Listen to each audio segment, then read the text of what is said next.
Good. Let's see if it works. All right, we are starting up. Great. Cool. So let's talk a little bit about this Markdown project. I'm going to cover this one in a little bit of depth today because it does contain more complexity, not in the project difficulty. I don't think that this is the most difficult project that you have done so far. Definitely it's not the biggest step up in difficulty. I'd say that tic-tac-toe is a more complicated project than this by a pretty wide margin. So if you were able to complete or make like significant headway on tic-tac-toe, you've got everything you need in order to do this. However, the Markdown Preview project does introduce a number of new factors that you've not encountered before. The first of those factors is that this is going to be JavaScript that's running in the browser. This is not JavaScript that's running in your Node console or in your terminal, which is different than what you've been doing for the class up to this point. But this is really why you probably took this class. You probably want to be able to write JavaScript that runs in the browser, not just JavaScript that runs on your terminal, right? So this project is going to start leaping us over there. We've already seen how we can include JavaScript directly into our HTML. And I'll show you in a moment how you can include it in a file as well, and then have that file get sourced inside of your HTML so that you can have you don't have to have all of your JavaScript right in your web page. It will eventually get into the web page, but you don't have to write it inside the HTML. So here's the general rundown for this project. What we're going to do is I'm going to talk about it just really briefly, and then I'm actually going to show you how to get set up, and we're going to walk through some of those setup steps. And then I'm going to introduce you to like the first story to see if we can kind of get something started. Because oftentimes the hardest part about this project is not the actual challenges, they're just getting started. And once you've gotten started with this project, it kind of flows more easily from there. Okay? So let's see what we need to do in order to do this. The first is that this is going to be a web page with two panels. So there's going to be a left-hand side and a right-hand side to this web page, and we're just sketching out a very simple little wireframe here, okay, in text. So just imagine that you had a web page with two typable panels, a left-hand panel and a right-hand panel, okay?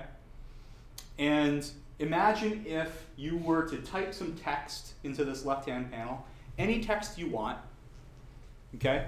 And then you hit a button with the name render on it or something, or maybe generate or go markdown, but we're going to call our button render for the sake of this right now. And that'll become clear in a little bit.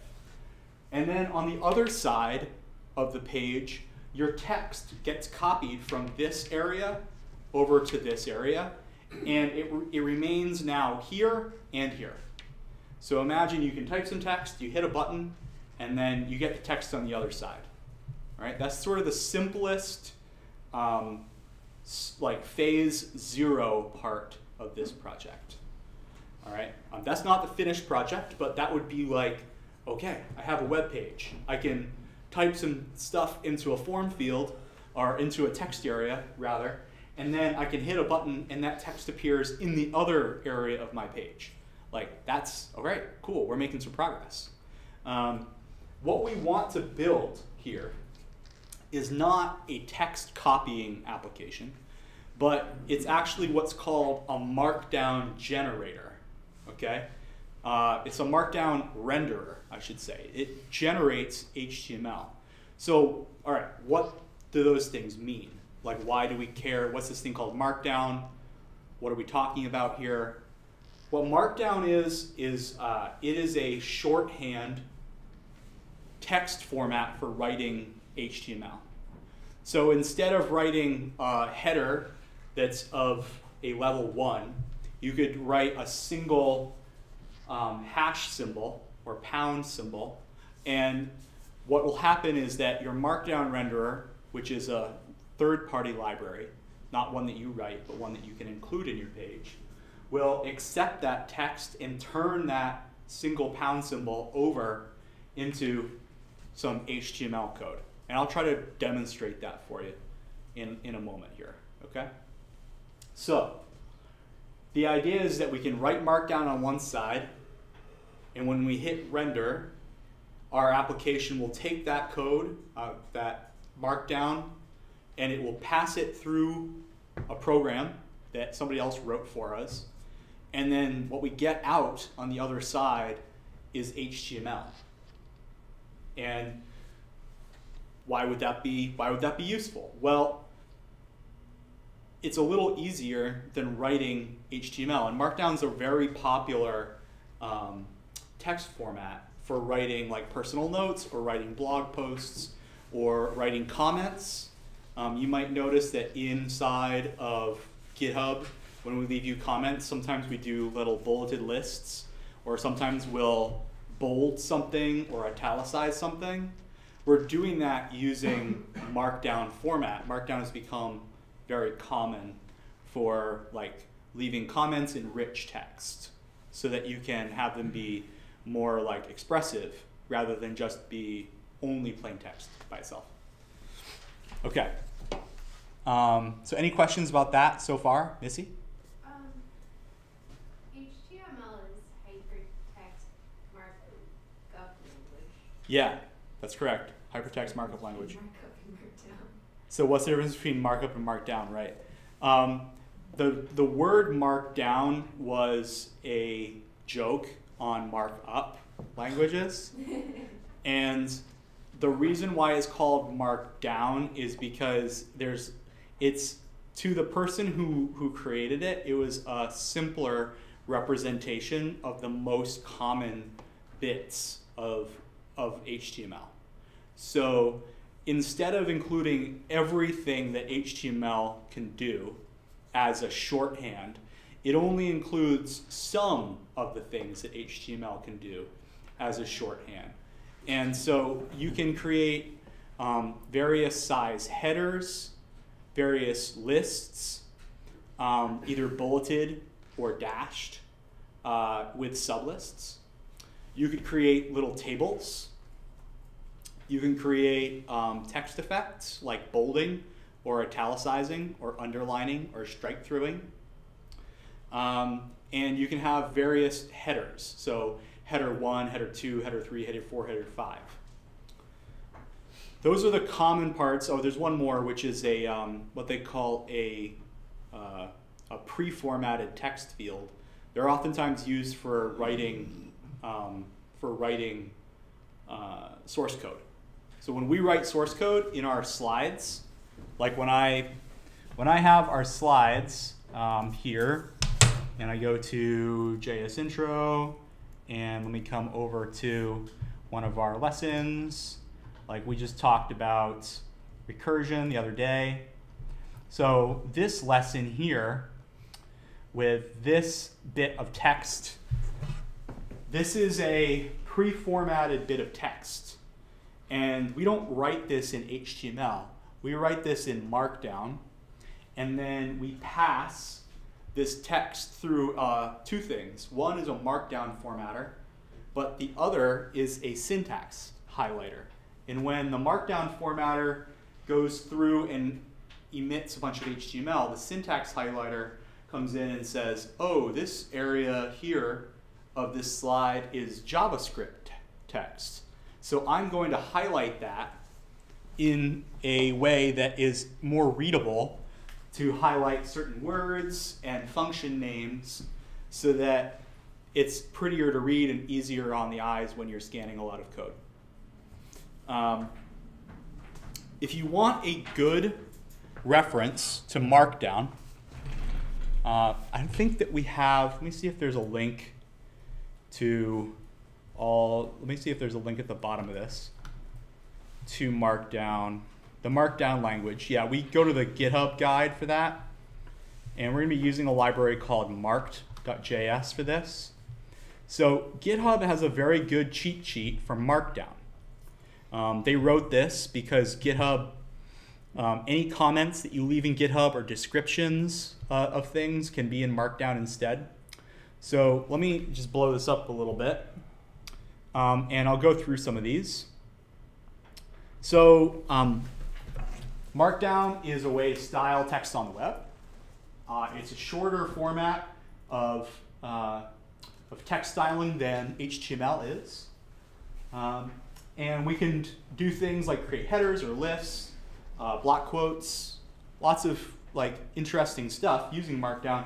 And what we get out is it will not look like this. It'll look like HTML. So a single pound symbol stands in for an H1 tag. And 2 pound symbols stand in for an H2 tag. So 5 pound symbols, well, this one has 6. 6 pound symbols stand in for a H6 tag. The more pound symbols, the smaller the text will be, which is a little, maybe it's a little counterintuitive, but the number of pound symbols maps to the header level. And a lower header level, a level of 1, is actually the largest header that you can have in a page. So instead of getting bigger, they get smaller as the number gets larger, which is the counterintuitive part. A list in Markdown looks like this. And you can emphasize text with various accents on the outside of the text. So if you put a star symbol to the outside, left and right of a region of text, it'll be italicized. Also, an underscore will also italicize. If you bold something, you can do that with 2 pound symbols on the outside on either side, or 2 underscores on the outside. And you can also bold and italicize things together. I'll post this link in the Slack, but it's also at the bottom of the project, just in case you want to reference it. You can create ordered lists by having a number, and then some text, and then some more numbers, and then you can indent your list and have a star or a dash, and it'll create a compound list, so a list within a list. Okay? Links can be formatted if you just have something that looks like a link, so it has a protocol and a domain name and then a domain extension. Well, it'll automatically highlight those as links. You don't have to create a special link element inside of your page. However, if you want to just have the text and not the entire formatted string, if you have the square brackets surrounding some text and then parentheses surrounding the link, it will turn just the word GitHub here into a link instead of having the entire URL. I'll show you some examples of these in a moment. All right? I'll show you some examples of these in a moment. So let me see if I can get, there's a lot more. You can look at this entire, this is specific to GitHub, by the way, but these up top here, these are all just traditional syntax for Markdown. It's only the second page that is specific to GitHub, okay? This first page is general. That'll work with marked as expected. Second page is specific to GitHub and will only work on the GitHub site, or if you use a special package that we're not going to go into. All right, so let's see a live Markdown preview. Live Markdown preview. Okay. There's 2 here that are pretty good. Dillinger is also really awesome, but I'm going to use this one. So I'm going to delete this stuff. And now if I type, I didn't write this, somebody else wrote this. But if I did, hi there, this is Markdown. And an H1. I'm going to say this is an H1. So this is an H1. If I have 2 pound signs, it's going to be an H2. So, and this is an H2. Notice that it's a little smaller than the one above it. And if I add more pound signs, look, it gets smaller and smaller and smaller and smaller and smaller, right? That's as many as we can go, 6, that's it. So if I take those off, it'll get bigger until it's this big. And this is a little smaller. Note that this one has a little underline on it, right? So let me create a list. So I'm going to create a list now. So I'm going to say 1, this will be milk, and 2 will be eggs, and 3 will be bacon, because you always need bacon in the house, and 4 will be breakfast stuff. Let's just actually, you know what? Let's make this lunch stuff. Lunch stuff, since we have a bunch of breakfast stuff up above. And underneath that, let's put 1, 2 with a star symbol, and we're going to say bread, and then we're going to say cheese. So it's created a list inside of a list. Now, over on this side, on this pane over here, this is actually HTML that's over here. This is not some kind of like Microsoft Word bolding text. So if I select this and I inspect this element, and I'll put this down at the bottom to make it a little easier to see. So I have the H1 selected.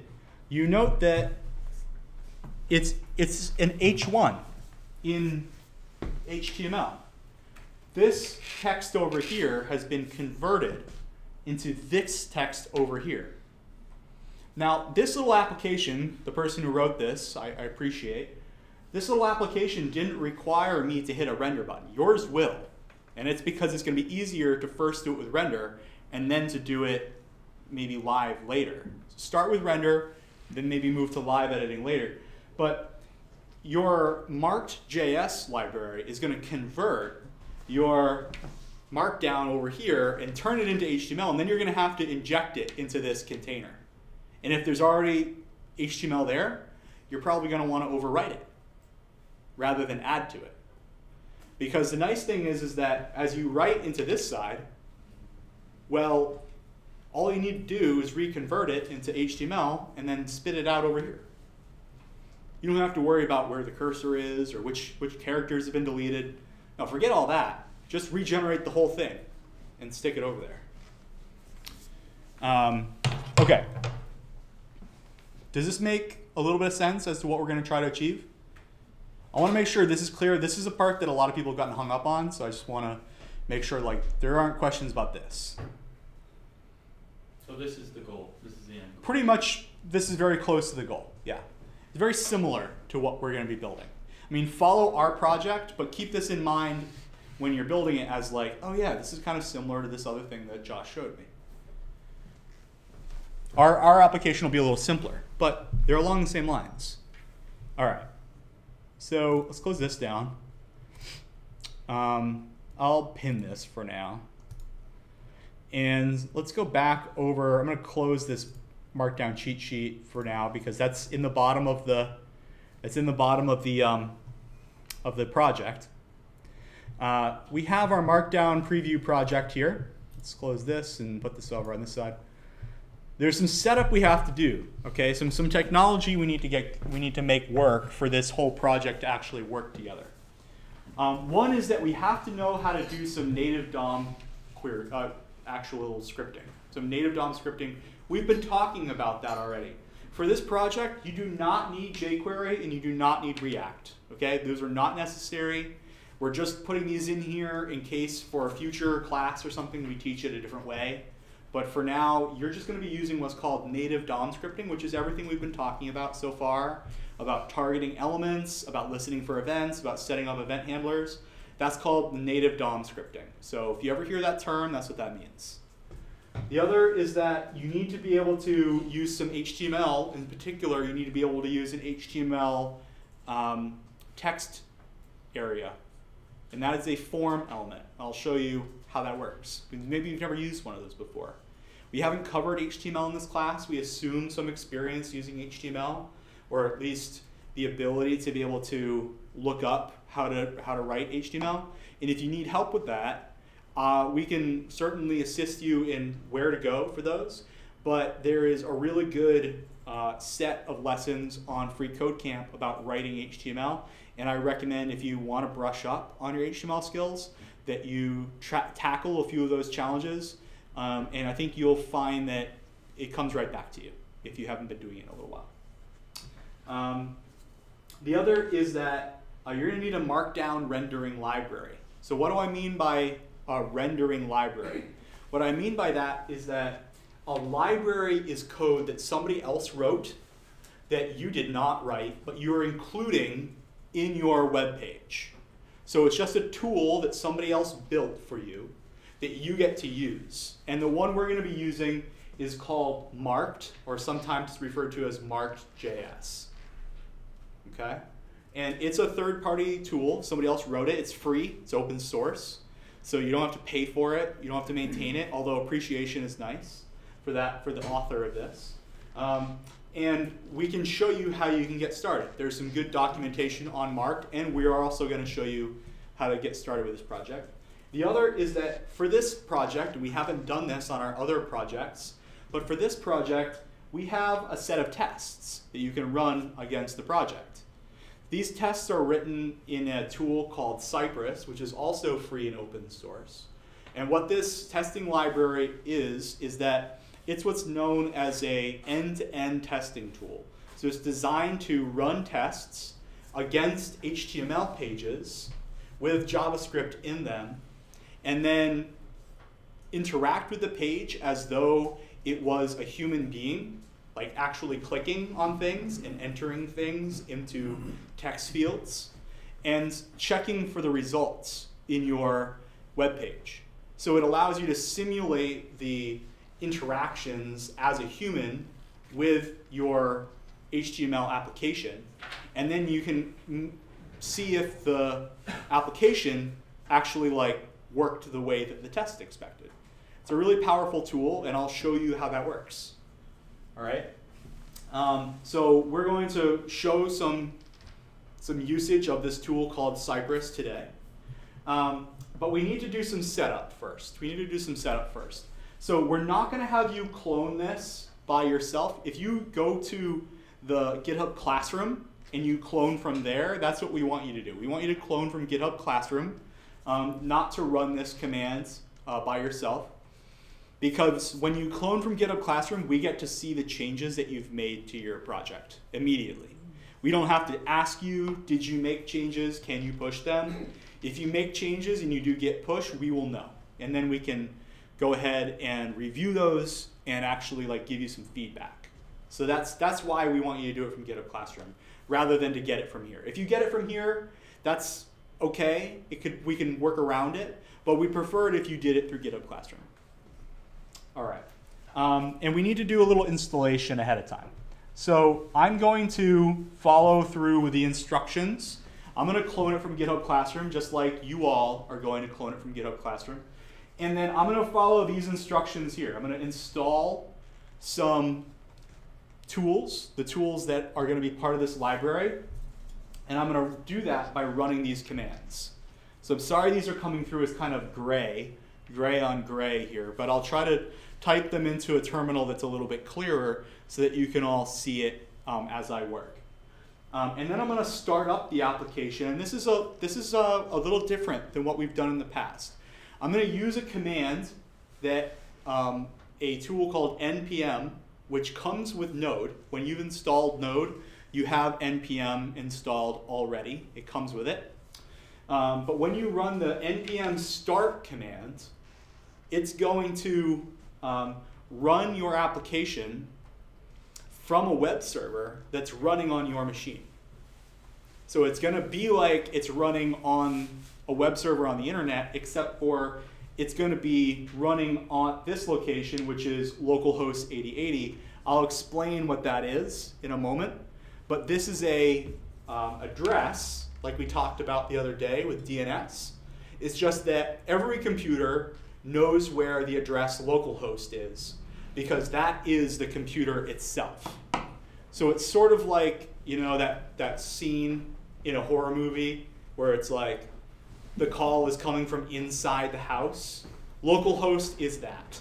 It's like, where do I go to find this thing? I look inside the machine itself that is running this application right now. So the computer knows where to go when you type in localhost, but you have to tell it which door to open. Because on this machine, there are lots of doors, and there's in fact like 65,000 doors. And you need to tell it to use door 8080, because we've just configured the application to run on 8080. And I'll show you how that looks when we get started. npm start will do that for you. It actually starts up the web server, loads up the files that are inside of your project, and gets it going on 8080. So all you need to do is go to that address in your browser, and it will load up whatever is in the page, which is pretty great. Okay. After that's going, we're going to run some tests. We're going to run some tests that Alex Chafee and I have written for this project to actually see, does your project satisfy the tests that we expect it to satisfy?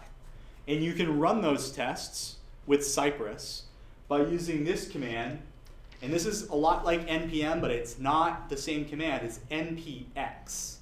And what that means is it's going to use npm to run the Cypress command, and it's going to pass the open command to the Cypress application in order to run the tests against your currently running application.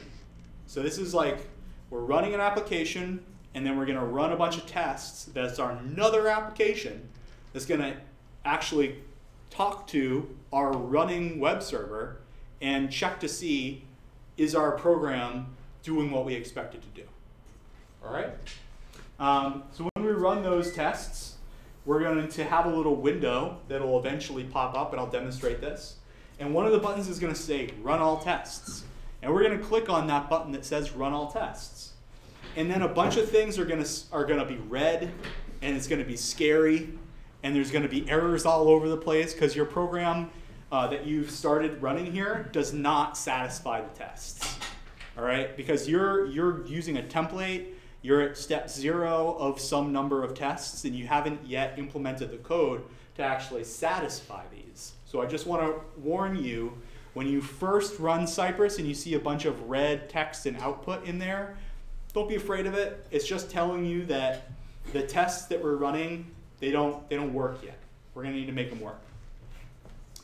And then we're going to go into our user stories for this project.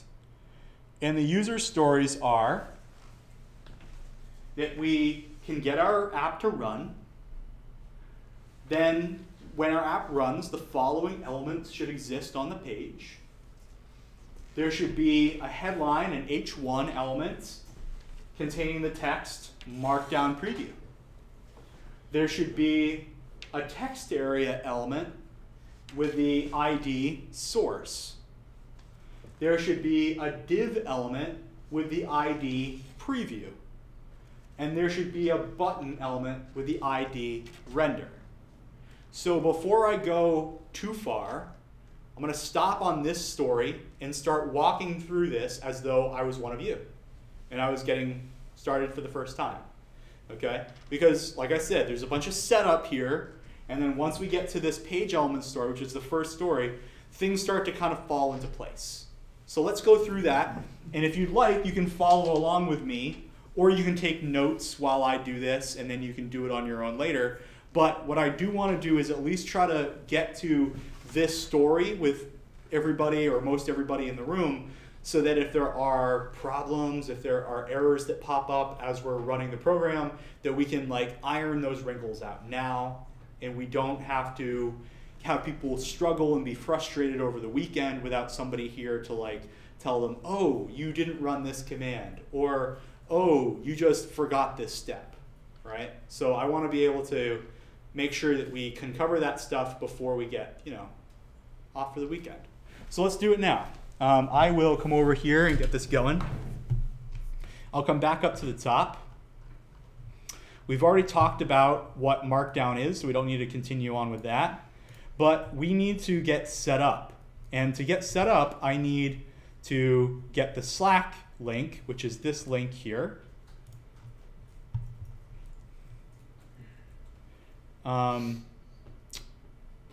me see if I can paste this link into Chrome. I'll get this going, and I'm going to get the live stream link. Oh, I need to skip this. Cool. I'm going to accept this assignment. It's going to take a minute to create the repository, so while it's doing that, I'm going to come over here to the live link, and let me see if I can go in and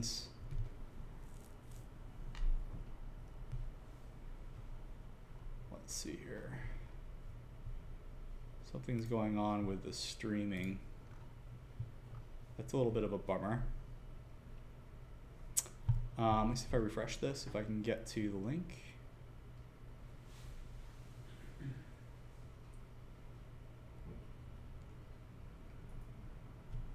Okay, so I can see the setting. Okay, that's bogus.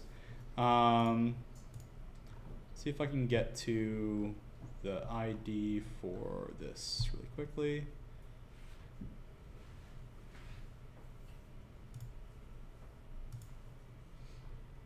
I don't know where the link is for this. I'll have to grab that. Down to the Oh, here it is. Sweet. This should be it, right? Let's see if I can. Where did you see it? Right there. Oh, that's actually the URL that I send my content to. Gotcha. Let me just send the channel to Zach and see if the stream is on the.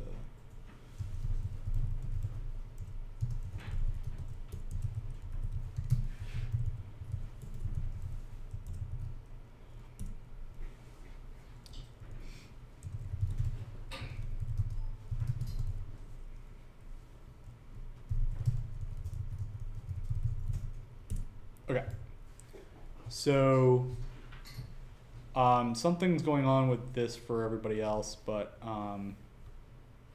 maybe I'll need to stop this and restart it. I'm not quite sure. I'm gonna forget about the stream right now. Let me see if I can stop this. This will work. I'll see what happens. Looks like it's working. And we'll come into the classroom here, and let's grab this Markdown Preview assignment. So this is the screen that you should be presented with when you first go and follow that link. And it says that your assignment has been created here, and I want to go ahead and click on that to take me to my assignment page. So I'm going to clone this and grab this. And now I'm going to come back into my terminal, and I'm going to cd up a couple of, so now I'm at my code directory. And inside of here, I have some previous projects that we did in this class. So I'm going to git clone this project, all right, into this directory, into my code directory in my users account. It's going to clone Markdown Preview Danger Ranger into there. So all I need to do now is to do a open this up in code. So I'm going to do a code dot to bring up the files to look at them, just to make sure that oh, you know what? I screwed up. I opened it up at the wrong level. I need to cd into Markdown Preview Danger Ranger first, and then I need to open it up in code. So now I do a code dot. It'll open up the project only. This makes it easier for me to keep focused on what files are part of my project. And I see a few things. I see a README, right? Okay. I see a this special file called package.json, which I'm going to talk about in just a moment. And I also see this other special file called cypress.json. Okay?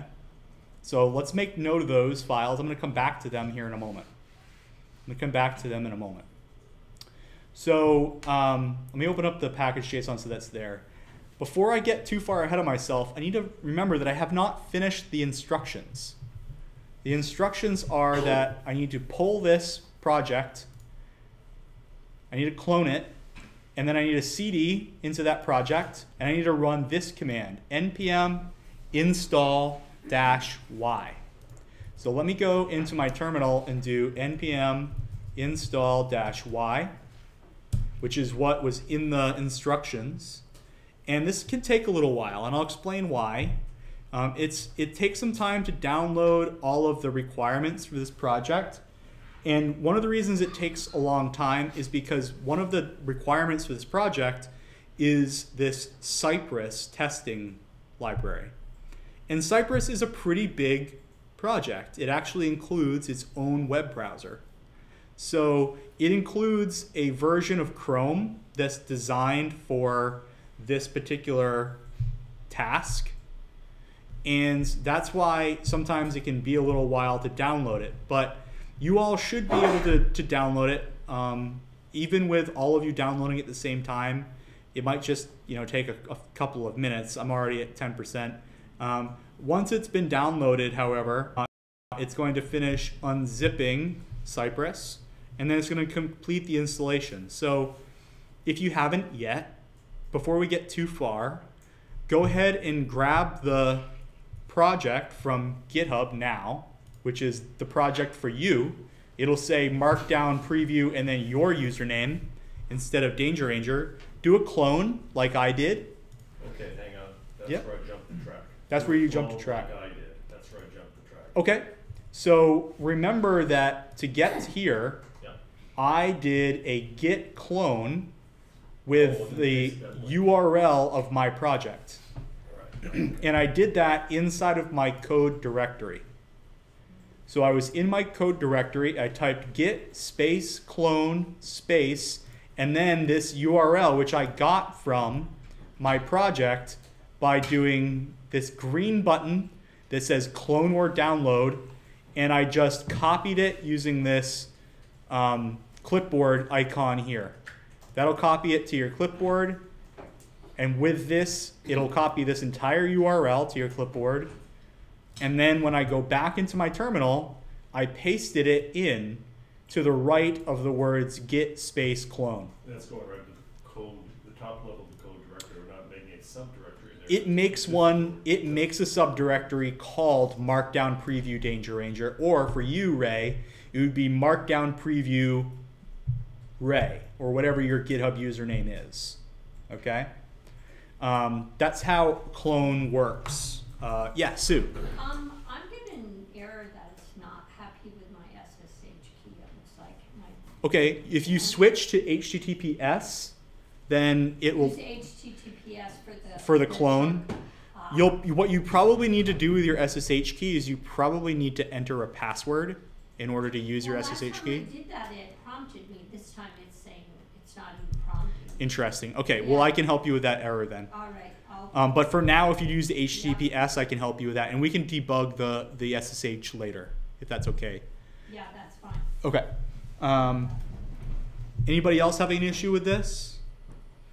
Once you have this project, CD into it, like I did. I CD'd into Markdown Preview Danger Ranger, and then I went and did npm space install space -y. And now I'm waiting for Cypress to finish downloading. It's a 60%. We have a pretty fast internet connection here. It's like 200 megs or something. Like it's no joke. So we should be able to download this without a problem, even with everybody in this room. Mine weirdly finished it way faster than yours. That's excellent. Good. I'm glad to hear it. I think it's because I'm uploading so much, and it's probably saturating my personal connection right now. I'm sorry, we're doing npm install -y. If you have, Sue, Yeah, so if you have yeah. CD'd into your Yeah. project, Yep. run npm install -y once you're inside that project. Zach, did you have a question? I don't think I have a Danger Ranger. No, you will not have a Danger Ranger. Yours will be called your name instead of mine. Oh. So yours will be whatever your GitHub name is instead of mine. Does that make more sense? Yeah, because it's saying I don't have that in my directory. Yeah, so when you copy this, Yeah, hit that. go back into your terminal. Cool. So I don't know what folder you're in. You want to CD into code? Yeah. So, Just wondering. Sweet. And now, so you should be inside of code now. You are. So now if you git space clone. How you doing over there? I'm good. And now paste. Yeah. It's another I'm space. at And now paste that. 90% on unzipping. Where you So mine finished. Yeah. Damn. I'm just chilling. Oh, there we go. There you go. oh, Now was it you- because I wasn't good then? It's cool. Now you CD into CD space and then start typing Markdown and hit tab. Yeah, hit tab. Cool. It completes it for you. Oh, yeah. And then Why yeah. is yours Danger Ranger? Because that's my username on GitHub. That was really mean. Yeah, so it names yours whatever your username is. Sorry. This is how the classroom works. Boring name. Oh, I thought you were not. Yeah. I like boring. No. Oh, okay. That's cool. was You can always change your 30 name years. later. So I did, And now once you're in here, now you can do I've seen npm into the space new space directory where dash all y. that shit's So, located. Right. Yeah, next step is, I'm not seeing exactly what it's. Okay, so Uh, that is that's actually- So now, so you have a directory. It might ask you a I'm question. seeing it. That's okay. Okay, one is. That's where I get my cookies. Yeah, I just set my colors so you won't read them. Now you go to. So you can change your colors. Yeah, no, it's cool. So now you're in the now you're in this npm Every night install at 10 o'clock. Well, it did. dash y npm install dash y I just changed that color. right. Yours made easier for me to read. Do stuff.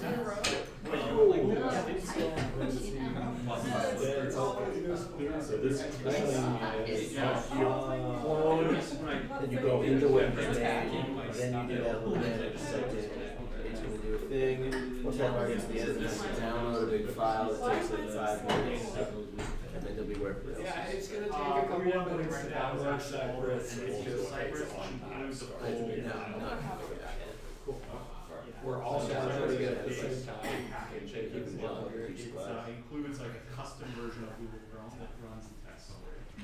Yeah, which is why I want to make sure that people are able to successfully do it without getting. Oh shit. Okay, because when I looked in the Previous life. after 2012, I think this is meant to go my name is like Or shit, 30 hours certified or whatever that is. Yeah, it's not.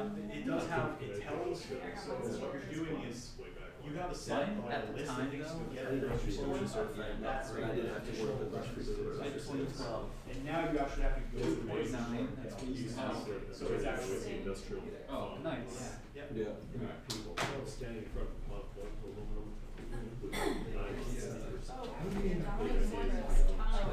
I didn't notice that. I'm getting an error saying that it seems to be corrupt. Okay. And trying one more time. That's. Let me see if I can help you out with that.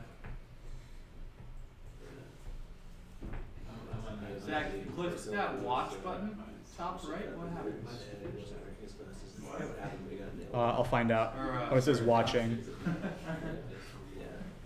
Like, I've called Josh like a dozen different names that aren't his.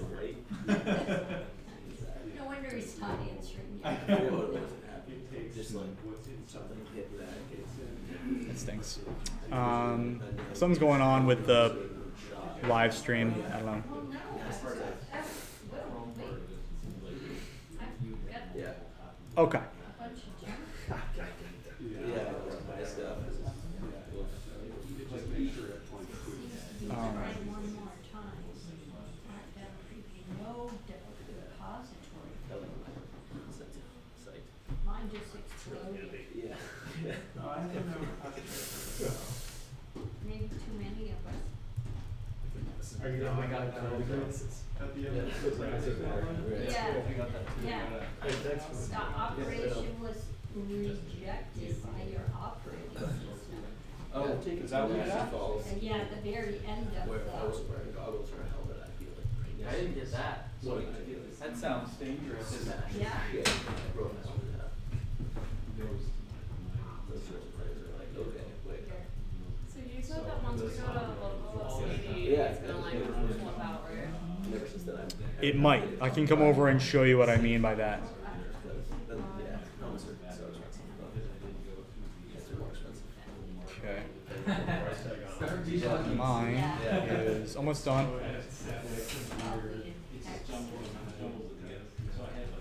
Okay, so mine's actually done, but let me see if I can help out some people who are having issues. So, February last week, like, I was the goalkeeper, and this kid was just like running at the net and stuff with the ball, so I ran out to slide, like, stop the ball, and he tried to jump over me. When he was at full sprint, I don't know why his knee right in my type temple. that in and paste it. It should work. Yeah, it laid me out good.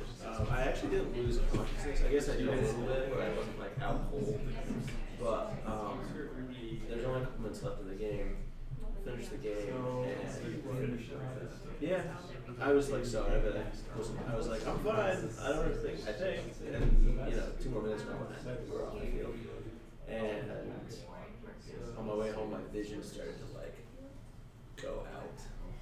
Like it wasn't like black exactly, but it was like things started to like. It was kind of. It felt like I was tripping. You know, just starting. It wasn't.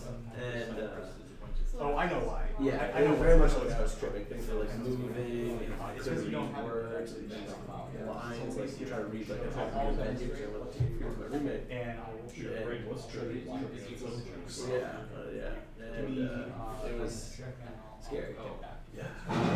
So I was trying to understand and I like couldn't like my hands started. there's no index that he should shake, file, so and I'll show you what. yeah, you can't. We're almost there. And I can So say that. they're like literally you can do books. Once we have Don't watch TV, don't drink, I, don't. so I got Yeah, it's just because of the stimulus. Not You know, it like just challenges your mind, And and so they're like just read why books. not try it again? I know. Increase stimulation essentially. And then it's been interesting. Because like little hits in the head can like bring it back And then a lot it's in easier. my operating It becomes a lot more like fragile as you bang it. Yeah. And that was, I did hit my head again after that. Not that hard, and it was like, this is weird. It was more intense, I was more like, I was more out of it, and like, it was weird. From like a little hit, that's pretty scary. Yeah, I know. Human fragility is an interesting thing too. We all take it for granted. Right, until you like fall down hard or something doesn't just like it breaks or it tears or whatever. And it's not It's interesting though, it's really interesting to like think of it like on a medical level, I guess. I was wondering, so we're running this Well, it's good if you're able to think. What? Yeah. Where is it at They now? don't have a thing. Okay. Let's let that finish up. And see if it feels the second time, we can try to do for you. Okay. Yeah, mine- It this far mine just before. worked. Oh, good. You can do this, yeah. Okay, it may have been a corrupted download possibly. Mine just kept trucking, Yeah. and then it like got to here, where it was like downloading. I don't know. I'm gonna go. What's that help in files? Oh, he's okay. Yeah. He was just handling my mouse. Where's the sanitizer? There's probably,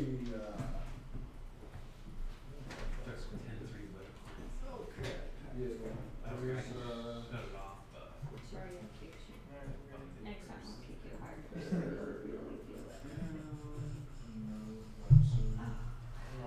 there should be like another machine, if I was set before to start. I'll show, when you enter the terminal, you use like the get dash. You're in there, you do like grep dash capital RN, and then look for 88, and it'll show you where that is in any file.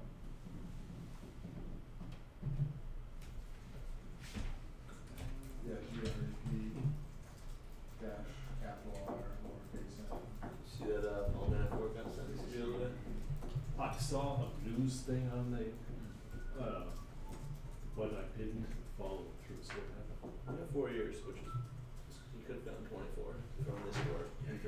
getting another trial on, or another sentencing from this other district of New York next week. And so they thought to get it, he'd be in prison for the rest of his life. He's 70. How's your course going? So, 4 years is nothing, honestly, for what he did. Exactly. I watched the documentary last night on Netflix called Getting Roger Stone. Yeah. Really interesting documentary about the early days of like Roger Stone, Paul Manafort, and this other guy I can't remember invented It was great. modern day lobbying kind of. They became Political political. bribery. Right, I know exactly. But they became Somebody legal bribery. They became political consultants in like the 80s. Well, Around the my time daughter of, has because Stone was a big part that was my or daughter, was her involved in the husband, whole Nixon thing. That's when he They got like have, his start into dirty she's politics. almost 7 And so a 7-year-old twin. this documentary just like Oh, the next shows like Stone's rise and fall from power, and then how they used Donald Trump as like a prop to like he was like they were the minds and he was like the talking piece. And No, it was really interesting. And Stone is now being charged and in court, and Manafort was just charged today. But anyways, they back in like the 80s, they were working for like Mugabe and like these other terrible dictators. And that's like what a lot of people, I didn't really realize why we hated them so much. My roommate keeps up on this stuff and was like, yeah, Paul Manafort has indirectly killed lots of people. So let me show you and where we're going to pick up from here. So Just I as they helped believe like so. how Had the it was 204 the Zimbabwe dictator. glorious. Um, If you did great. terrible, So terrible if you do dictator. And killed lots and NPM lots of start people. now. And only recently got removed from power. Yeah. A lot of corruption. Central Africa. Yeah. And Excellent. So you're not going to get a page So there it's yet because there's no they- index.html. So let me show you what the next step is. Mugabe, You'll have to a bunch of stop other that things. to pick up I think the the list includes index.html. they have a bunch of other stuff. Okay, so I'm gonna go into what to do now, which is, so I have inside of my project, it doesn't look any different. Like I still have Cypress and Node modules. However, now I've downloaded all the dependencies for this project and I can actually use them. And I think that almost everybody is at this point as well. So I need to now start up my application and take a look at it. So let's see what happens. If I did npm start here, I'll mention that there's a typo in the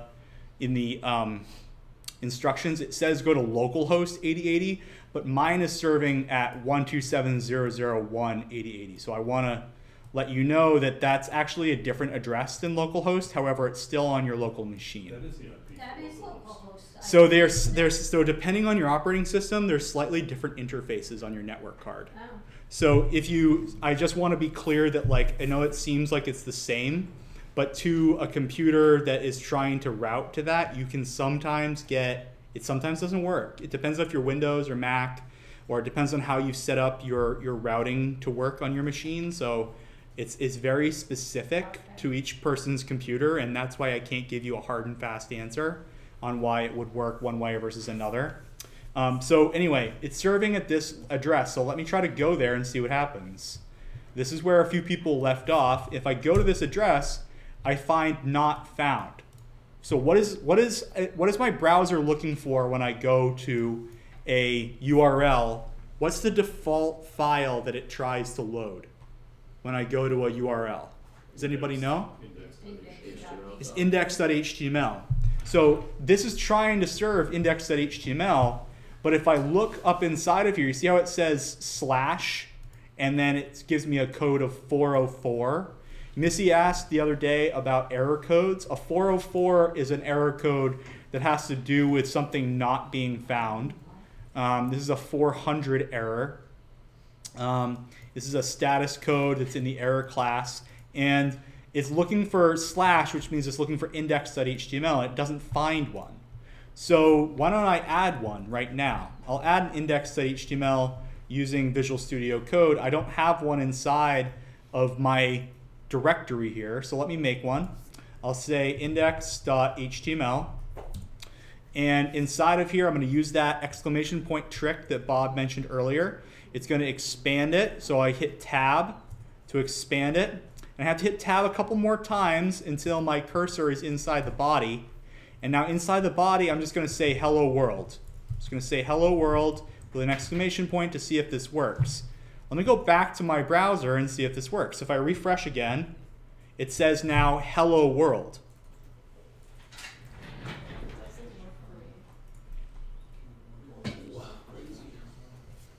Did anybody else get hello world to pop up?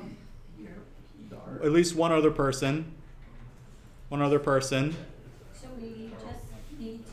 So I needed to create an index.html inside of my Markdown Preview folder, or directory rather.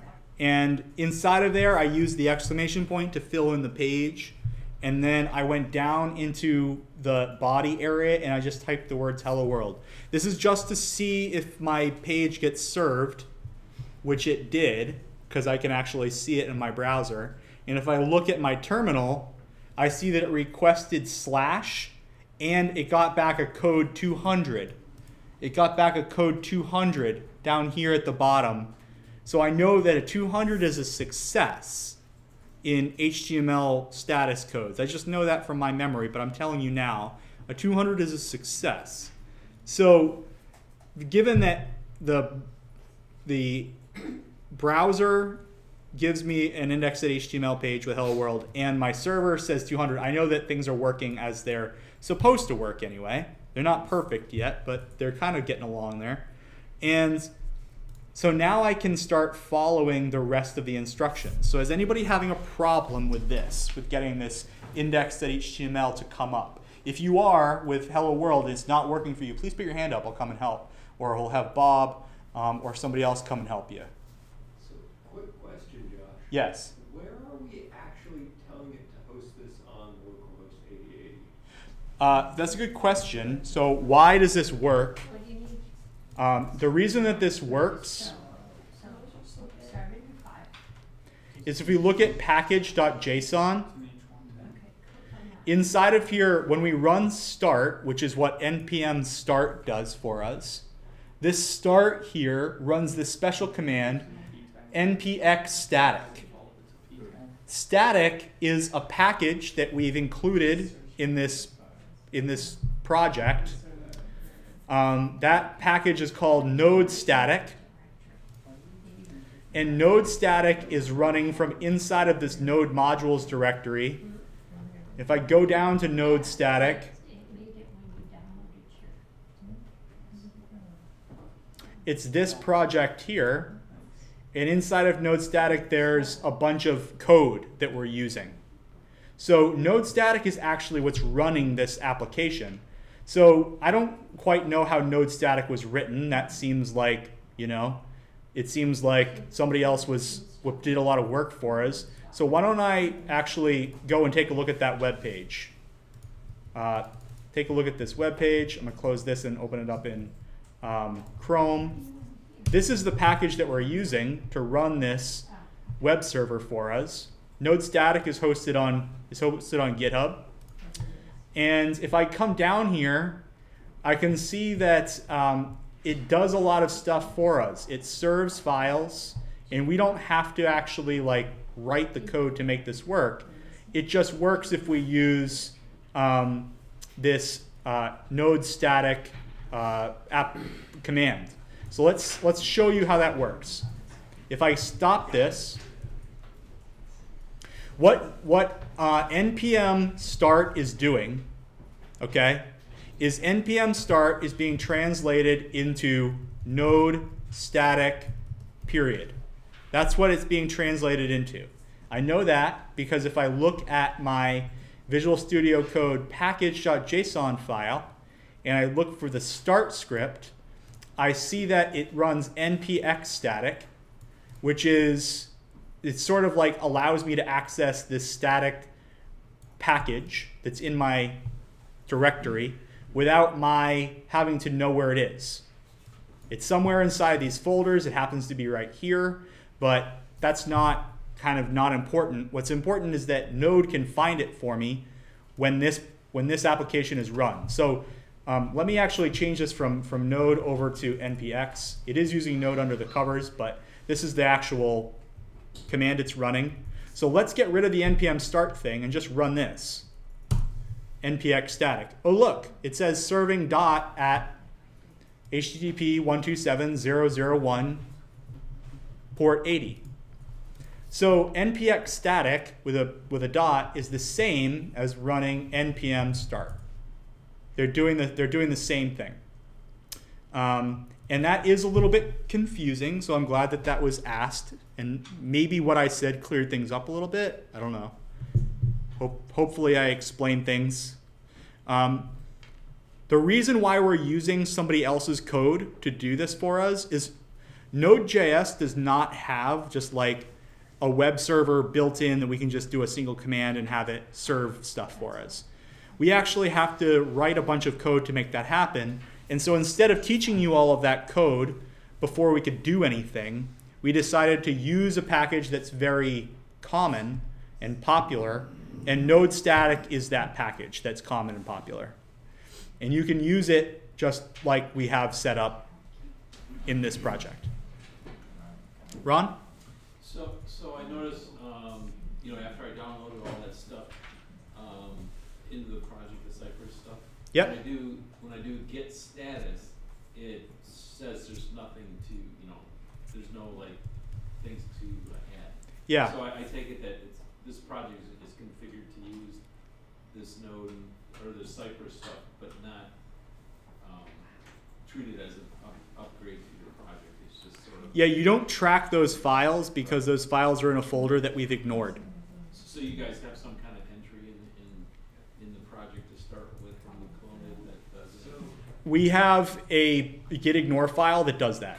Okay. So our gitignore file is here. And what this gitignore file is saying is that we do not want to track any changes. We do not want to track any changes to node modules or screenshots folder or videos folder or Cypress screenshots or Cypress videos. Okay. So as long as the changes go to those folders, we will not track them. Okay. And when you do an npm install, all those changes go into node modules. Yep. All right, cool. Any other questions about this? So far, we're going to take it one step at a time. That's why I'm walking through this with us all here. Did you get it? Yeah, I got there, but I just don't know how to make a So go to your folder terminal. on HTML for my. Oh, you put it in there. Yeah. Bob, do you want to give Zach a quick hand? This isn't like HTML. Yeah. So here. Index.html. That's right. Okay. Okay, but So yeah. now you need to bring it to your browser. Cool. So Inside of I have an hello world in my HTML file. It's right here. yeah, that's it. So now I'm going to come back over to my Markdown Preview. And we're now to this point where I can actually launch Cypress. Where I can have the Cypress window start to run for me. So I'm down here now. This is where I'm at. And I think that most people are at this point too. Tell me if I'm way off base and you need a lot of help and this is not where you're at. It's okay. It's totally cool if you're not here. Emily, you good? No, I'm good. Okay. You're just, like, looking around. No, I'm just looking around the room and you're looking at me, so I'm kind of like, oh my gosh, maybe Emily needs some help. Okay. When people look at me, it's sort of like, please help me. I want help. So that's sort of why I was like trying to see if there was some sort of, two-way communication there, but it's good. I'm glad that you're good. All right, so this is all set. Josh, Yeah, Sue. so before launching the Cypress, Yep. do we have to have npm start going? You do. Okay, because I'm in a new terminal after I created my HTML file. Yep. So I need to start that again and then launch Cypress? No, if it's running in a terminal window, it's fine if it's running in that separate terminal window. So I don't think it is. I don't know. So if you go to 127.0.0.1 port 8080, you could tell if a file is there. If I stop, I still have my file. I mean, but if I change my index file yep. and refresh my browser, that'll tell me whether it's going or not? Yeah, so here I'll show you. So if I did npm start, it's going to serve this file. So Right. here's my address. Yeah. I'll come back into my browser, refresh. I see hello world. Yep. Lets me go back into my terminal. I saw that it sent a 304, which means, I know what this means, but it means not changed. So just keep what you've already got. Now I'll come into Visual Studio Code and I'll change this up and I'll say, hello JavaScript class. And I'll save this. Now I come back into my browser and I refresh and it says, hello JavaScript class. Okay. And I never had to stop my terminal for that to work. Now, if in doubt, you can always stop your terminal program and restart it. Not a problem. But you don't have to. But you can if you want. Yeah, it's not running. I think I closed it. That's okay. Start a new terminal for the next piece that we got there. We are going to start a new terminal for the next piece. So as I have this running, okay, I'm going to create a terminal tab. I'm going to close this one over here. Create a terminal tab that's in a different color. Mine will be dark. Is this readable in the back of the room? I can't tell if it's bad or if it's okay. It's alright. It's okay? Okay, great. So I don't know why. I'm in the same place. I'm still in Markdown Preview Danger Ranger here. So now with this open and this open, I'm going to follow the instructions. And the instructions say that I need to run I need to launch Cypress by using npx cypress open from within my project directory. So I'm going to try to do that now. So if I did npx cypress open inside of my project directory, which is this code Markdown Preview Danger Ranger here, this should open up Cypress for me. Let's see if it works. Verifying Cypress can run. This takes a moment. Oh, verified. Opening Cypress. Takes a second, like I said. Starting a whole browser. And other stuff too. It's not just the browser. Oh look, we got a window. Okay. So we've got a window here. Let's see if I run all specs like the instructions tell me to do. Let's see if this works. Let's see what happens. It tries to get localhost 8080. Let's see if this does anything. Now the localhost 8080 part might, oh, it doesn't throw it off. That's good. So it does open it up. Look at what I have here. It says hello JavaScript class. Does everybody see that? There's like a tiny window on the right-hand side. What this is doing is that it's running the tests on the left and it's showing you what it's running it against on the right. So it's like a mini browser window and then a test window over here. This is why I wanted to go over this stuff while people were in the room. Okay? So what it's doing is it's showing you your web page and the address that it's visiting. All right? And then it's running the tests on the left and giving you this output, which is all errors right now. Because my page doesn't have anything in it of any substance yet. It's just kind of an empty index.html with a little bit of text, which is not what Cypress expects. What Cypress expects is a lot more than that. All right. So how did you open up the second terminal window? So I just created a tab, but if you want to on your Windows machine, you should be able to do like new window inside of your terminal application. Possibly.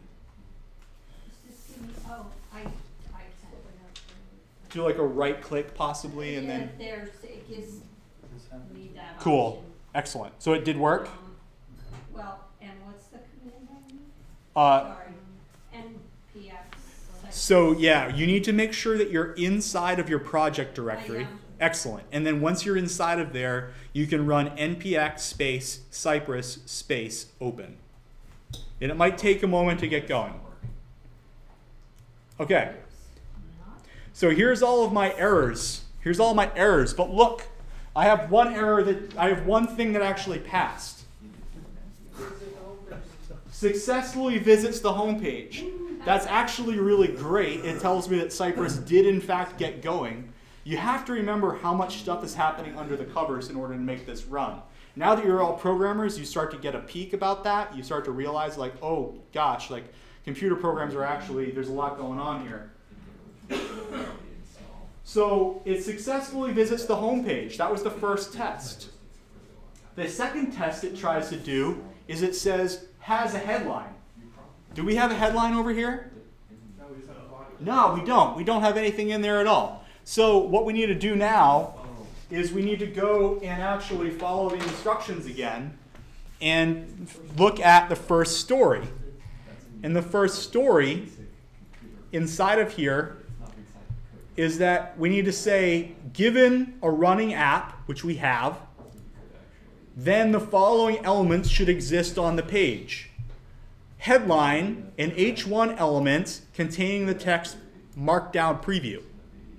So let me add an H1 element with the text Markdown Preview. Let me go back to my editor, and instead of having hello JavaScript class, I'm going to get rid of that, and I'm going to say H1, and then it's going to say Markdown Preview. And I think that that is what I need. Yeah, no exclamation points and 2 capital letters. So I'll save this. If I go back into Chrome now, and I look at my document and I refresh, it says Markdown Preview. And look, this is a header 1. Notice how big the text is? That tells me that this is a header 1. So with that, I should now be able to go back into my Cypress tests, and I should be able to rerun them. So let me come back. There's 2 things that I can do. I can click Run All Tests here with this little, it's like a refresh button almost. Let me click that, and look, I'm now seeing Markdown Preview. Does everybody see that Markdown Preview is on my page instead of Hello JavaScript class? And look, it successfully loaded the page, but it also passed the first test, has a headline. So I've passed another test in addition to loading the page. All right, so this is awesome.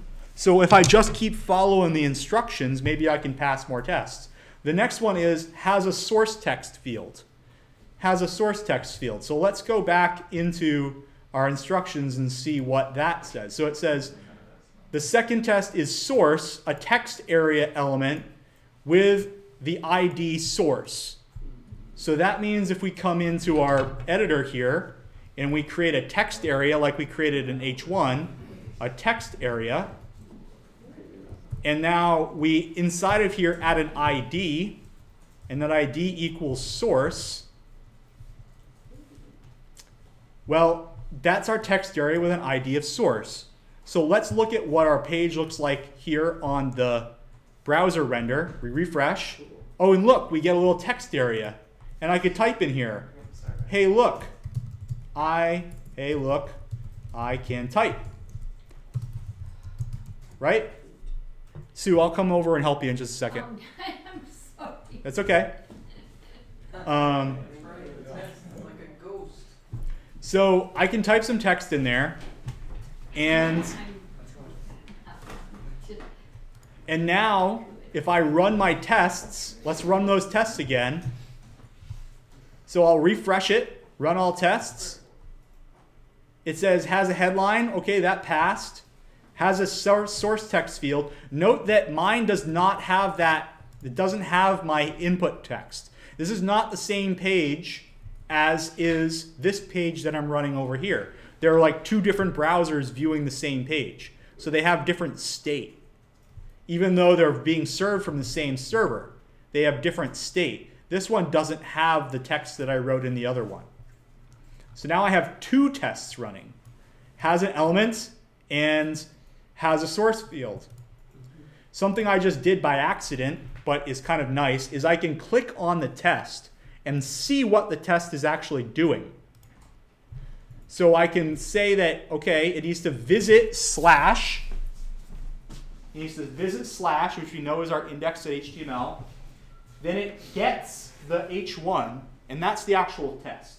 Expected H1 to be visible. It is. That's why it's in green. Expected H1 to have text Markdown Preview. It has, which is why it's in green. This next one says assert expected text area source. The pound here means an ID. That's a shorthand for an ID, just so that you know. That is CSS syntax. Okay, so if you've used CSS before, that might be familiar to you. But this is saying expected text area with an ID of source to be visible. Oh, and it is. It is visible. So let me just show you what would happen now if I changed Markdown Preview and I misspelled it to Markdown Previewed or Review or something like that. So if I come into my file here and I change Preview to Reviewed like this, and I save this, now if I refresh this by running all the tests, we note that the first test still passes. It's finding a header with Markdown Reviewed. So it finds an H1,